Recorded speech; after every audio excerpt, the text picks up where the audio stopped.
Worldwide, it is estimated that more than 15 million children under 18 have been orphaned as a result of AIDS. More than 3/4 of these children, 11.6 million, live in sub-Saharan Africa. Through her volunteer work in Kenya, U.S. native Kate Fletcher saw firsthand the care provided to children infected with AIDS. But she also saw healthy children who were abandoned to the streets because their parents had died and their extended families could not feed and educate them. Hekima Place is changing that. In 2005, Kate rallied financial supporters in the U.S. to launch her mission, to provide healthy girls in Kenya a loving home, an education, and a future. This is the story of Hekima Place, a place of wisdom and love. Hi, my name is Kate Fletcher. I'm a missionary from Africa. At the time of my husband's death in 2001, I was not quite sure what I wanted to do with the rest of my life.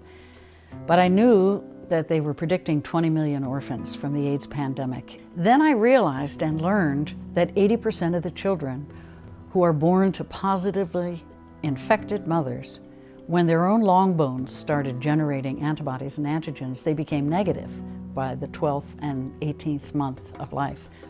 But there were no orphanages that I knew of that were helping those kinds of kids, and I said, they'll never get to school. If they can't go to school, they'll not have a life.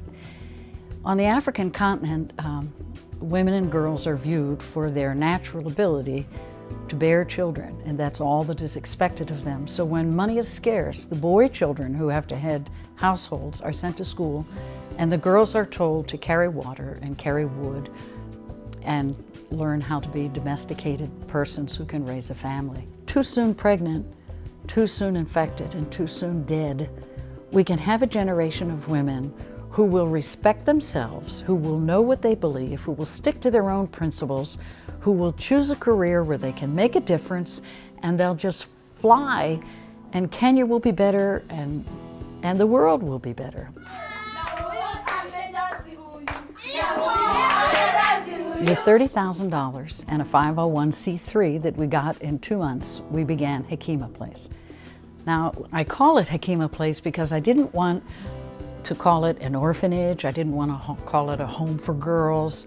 So Hekima in Kiswahili means wisdom, and that's what we're about. We're about educating the girls as far as they can go, up through high school, all the way up through university if they can do it, where they can make a difference for Kenya and they can make a difference for the world. My thought with Hekima Place is that rather than be seen as objects of production, rather as being seen as property of a gentleman who marries a fertile girl so that she can give him many sons, I think women will come into their own rights. I think an educated woman can say, I will not continue to go out with you because you disrespect me and I won't have it. So here I am renting this place in 2005, and the first 10 girls come by word of mouth.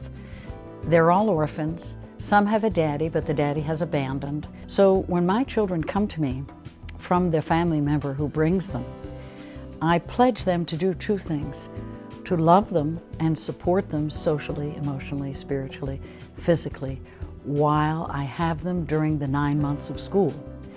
The whole, the ambiance, I guess you could say, at Hekima Place is to be a loving family. Now, are we an institution? Yes.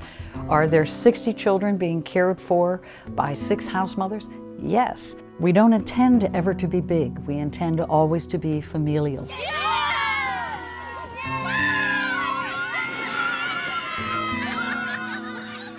So from the 10 that started in 2005, we now have 62 children. The eldest is in university. She's going to be a senior in the School of Business. There are 5 in high school. Then there will be 10, then there will be 20, and it just goes on and on. If somebody wanted to help, there are a couple of things that could happen. Some people send us school fees, monthly, quarterly, semi-annually, however it works, so that we can send the kids to private school. The reason for that is they'll have 25 or 30 kids in a classroom instead of 60 or 70. The public schools are hugely crowded. I think there's generous people all over the world. I think they don't know how to help. And when someone comes and says, I promise you, all the 100 pennies of your dollar will go straight to the children. They're glad to find it, you know? But the whole point of Hekima Place is that they should do well in school so that they can do well in life. Choices, it's about choices. Sometimes I think, how did I get all the bright children in Kenya? How did they all come to our door? But I think every child would be bright if they were fed physically and emotionally and socially, and they felt safe and they belonged, and they were encouraged that there's nothing you can't do if you have a mind to do it.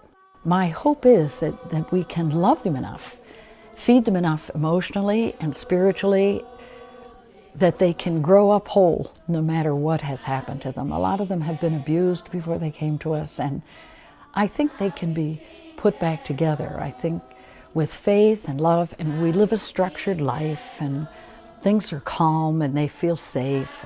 What children in this country normally get and take for granted is a great gift there, and I think our kids are going to do us proud in the end. I think they're going to fly.